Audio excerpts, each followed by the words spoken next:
Hi everyone, welcome to WW Designs. My name is Nikki and on this channel I share my love of all things paper crafting. Now, I don't know about you, but I have a giant stash of things. Washi tape, I have a giant plastic tub. Magazine images, I have a giant tub. Stickers, I have multiple tubs. And it is very easy to get overwhelmed. If you like doing journaling and you want to use your stash, but you find it all just too much, I've got a couple of simple solutions that I've been using now for a while, and I thought I might just share them with you. It may be of assistance.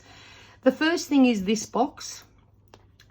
This was a Christmas present a couple of years ago, and it included some ready-made cocktail mixes, which were delightful, but I was left with this fabulous box.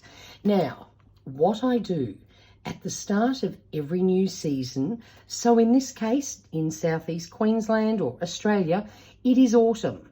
It doesn't feel like autumn, it's still very warm, but I love autumn vibes color-wise. We don't have falling leaves and things like that so much as a lot of other places in the world. We're subtropical, but I don't care. I still love the colours of autumn. So instead of having to go through my giant tub of washi, every quarter I empty this into the giant tub and I pull out a selection of washies that will match the season. All you need is some sort of box, or if you do prefer things on your desk, maybe something like this. This is a gorgeous bamboo tray, and this would be perfect for washi, except I try and have as little as possible on my desk so that I have room for when I'm journaling and crafting and everything else. But something like this would do, or a tray, anything. It doesn't matter what you use. It's just, you can change this once a month if you want. I know there's a lot of journalers that create capsules, but honestly, I don't have time to do it once a month. So I just decide to do it seasonally. So that is how I take care of the washi tape department. I'm not saying I'll never use anything else for 3 months that are in my tub. I may go for a particular theme. Fine, I'll go and grab it. But if when I want to use some washi tape, all I have to do is grab this box and select from here, it just makes it a lot simpler and easier. Then the other thing I did, I started this a while ago. I think when I first started doing this, I actually do have a YouTube video on all 4 of them. I'm not honestly sure, but look, this is an update. This is what I call my autumn box.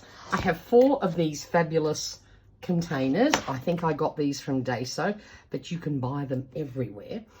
And what I do, I split things up seasonally. Now, in this case, this is my autumn one. Now, I will just let me flip this open.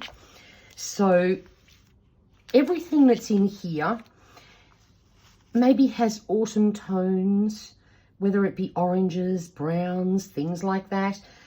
Just anything. Obviously, if I want a pretty flower, I go to my spring container because that's where I would keep all my floral things. If I want something a bit darker, I have a winter one, which is full of, you know, blacks and blues and all that sort of thing. It doesn't mean that all these things are specifically autumn, but the colours, shades, tones lead in that department. Now, I have managed to fit quite a few magazine clippings in here. I have lots of lovely things to pick from. And so what I will often do, I'll just have a quick flip through this.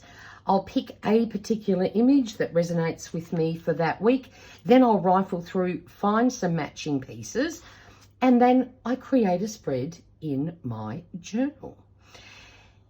I also do I cut out little bits from magazines, like little background pieces. You can have a lot of fun layering with that. I'll just give you an example. Let's have a look in here. I will do a flip through of this shortly, because I do one every quarter. But if you have a look at this, this was actually an advertorial in Better Homes and Gardens for paint. Now, I find these colours very conducive to representing autumn. And there was also some little decorator pieces. I just cut out little bits of those and stuck them down as well. So that was one page from a magazine that I've used to decorate a spread. And that's often how I'll do things. Or sometimes I'll just randomly pick a selection of images. Everything coffee related ends up in this folder because coffee is brown. You get my drift. Like, for example, look, here I have this selection of threads. Because we've got yellows and browns, doesn't matter that there's some green, that to me belongs in my autumn tote. So that is magazine clippings. Then also on the other side, I go through my sticker stash and pick out things that I think may suit the vibe. These have rose gold on them. To me, rose gold and autumn go hand in hand. Here are a couple of sticker books. They're pastel-y, but can you see they're sort of muted pastels, which to me have a more autumn vibe. Okay, that might technically be spring, but look, there are no rules for this. You make it up as you go along.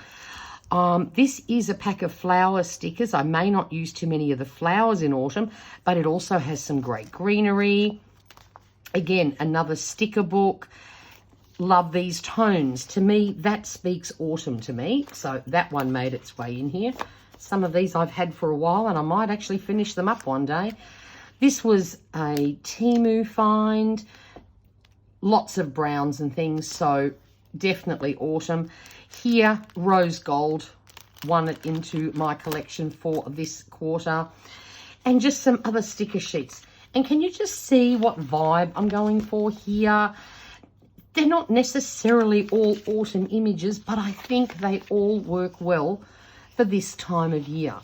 And my golden rule is that I must be able to close this. I have them stacked down on a little shelf, and so I only put enough in so that I can definitely close this. See, I've even kept a little bit of background paper because to me that's a bit of an autumn vibe. So that's how I do it. It just makes life a little easier if you reduce the number of supplies that you always have on hand or that you have to rifle through. Keeping it a little bit simpler is definitely the way to go. So I hope this was helpful. Look, come up with your own way of doing things, but try and just segregate out some of your stash that you want to use, maybe, you know, in the next month or two, and actually use it instead of not doing anything and maybe not even decorating your journal or maybe not even journaling because you think, oh, I can't be bothered. I don't know where to start. I don't know what to look at. So there you go. Quick, simple video. Hope these ideas help. If you have any other brilliant ideas that help you cope with your giant stash, please leave them down in the comments box below. I might be very willing to try them and even do a video on them. Let's wait and see. So any questions, just pop them down in the comments box. I would really appreciate it. And give this video a thumbs up if you enjoyed it. Until next time, stay safe and stay healthy. Bye for now.